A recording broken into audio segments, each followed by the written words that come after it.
Okay, so far we learned about solving systems of equations. We did it by graphing, and we looked for where they intersected, the two lines. And then we used another method called substitution method, where we plugged one function into the other function. And now we're looking at the elimination method. So again, we're still looking for where the two lines intersect each other. So we're looking for a point. That's the answer to the question. And this is called a system because you've got a linear function and another linear function. If you graph them, they would crisscross. And where do they intersect? When they're given to you in this form, which we call standard form, ax plus by equals c. So you've got your x, you've got your y, and you've got some number. And they're both given to you in that form. Elimination seems to be the best method to use. Had one of them said y equals or x equals, then we would use substitution method because you could easily plug one function into the other. Okay, so this is the elimination method. Another, I'm going to call it the subtraction method as well for this video. I'm sorry, the addition method.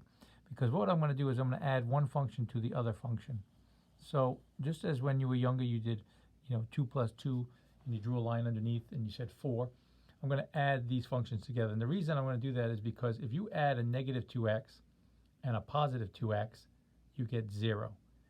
And so there are no more x's. You've eliminated the x's. By adding one function to the other function, you've eliminated the x's. So these just cancel each other out. This is negative 1 plus 4, which is 3y. So I've combined the y's, I got 3y. I combine the x's, they cancel out. Over here, I add these together, I get negative 18. I divide both sides by 3, I get y equals negative 6. So now I know that y is negative 6 where they intersect the two graphs. And once you know what one of the variables is, you can easily plug in and find the other variable. So you can go back to either one of your original equations and plug in negative 6 for y and then solve for x. So I'll do that over here, I guess in orange. I'll just show you the work.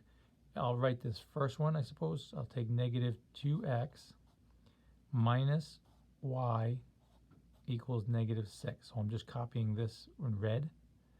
But instead of using the y, I now know that y equals negative 6. So I'll plug in a negative 6 here. And then I'll just solve and figure out what x is. Negative 2x. Negative times negative is a positive. Equals negative 6. Subtract 6 from both sides, which gives me negative 2x equals negative 12. Divide by negative 2 on both sides, and x equals 6. So I get this point, 6, negative 6.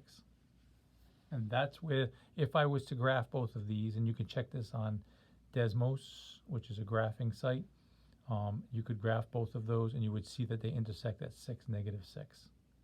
Okay, so I added them together. I added the two functions together. I'm going to do 3 examples for you, so that should be enough to understand this. Once again, I've got 2 linear functions here. I want to find out where they intersect or their shared solution. In this example, the first example, when I added them, the x's disappeared. They were eliminated. In this one, you'll notice that the y's are going to eliminate. Doesn't matter which variable you eliminate, you'll just solve for the other one. So if I were to add this function to this function, this would make 0.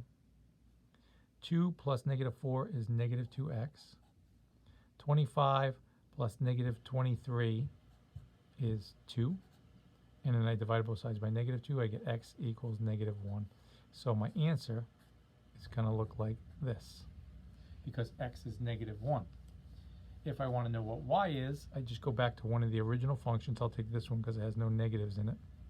And I just write 2x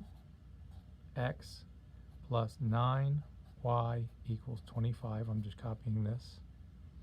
And instead of putting an x, I know that x is negative 1. I plug it in and I solve for y. So negative 2 plus 9y equals 25. Add 2 to both sides. 9y equals 27, and I divide by 9, I get 3, so y is 3. And you can test this. You can plug this point in and see that it is a solution for this, and it is a solution for this. And it's the one solution that these 2 linear functions share. So we're doing the same thing we've done already. We did it via graphing, we did it with substitution, and now we're doing it with elimination. Okay, so this last example, let me draw a line here so you can separate what we've done. This last example, I wrote it twice. And the only reason I did that, I just want to show you, as I did in the previous example, you can eliminate the x's or you can eliminate the y's. Notice in the first example, this was a 2 and a negative 2. And when you added them, they made 0. And this was a 9 and a negative 9. And when you added them, they made 0. So you need a match. It has to be a positive and a negative of the same number in order to eliminate. If you have an example like this one here in red, where you don't have a match, you can create that match. So this is the same problem here. You can notice they're exactly the same. I just wanted to show you, if I wanted to eliminate, let's say, the x's, I would have to multiply everything by 4 throughout here, so that I could create this 4x to eliminate with this x. If I wanted to eliminate the y's, I could multiply everything in this one by 3, because that would create a negative 9 here, which I could cancel with this 9. Okay? Doesn't matter. This is the same problem being solved two different ways. You'll get the same answer either way. So if you were to multiply all these terms by 4, you would get 4x minus 12y equals negative 24. And now I'm taking this new equation, or new function, and I'm going to use the elimination method to eliminate it with this one. So it's negative 4x plus 9y equals 9. And now I can just add these two equations together. You can see that the x's get eliminated. When I add these, I get negative 3y. And when I add these, I get negative 15. And I divide by negative 3, I get y equals 5. Okay? Let me just skip over and I'll just do the other example.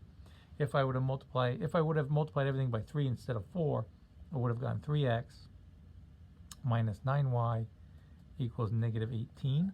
And then I just copy this one over again so it's lined up underneath. Add them together, the y's get eliminated. I get negative 1x equals negative 9, so x equals 9. Okay, I don't have to do both methods, you only have to do one or the other. Here, when I found the y equals 5, I plug it back in, and I would have solved it and figured out that x is 9.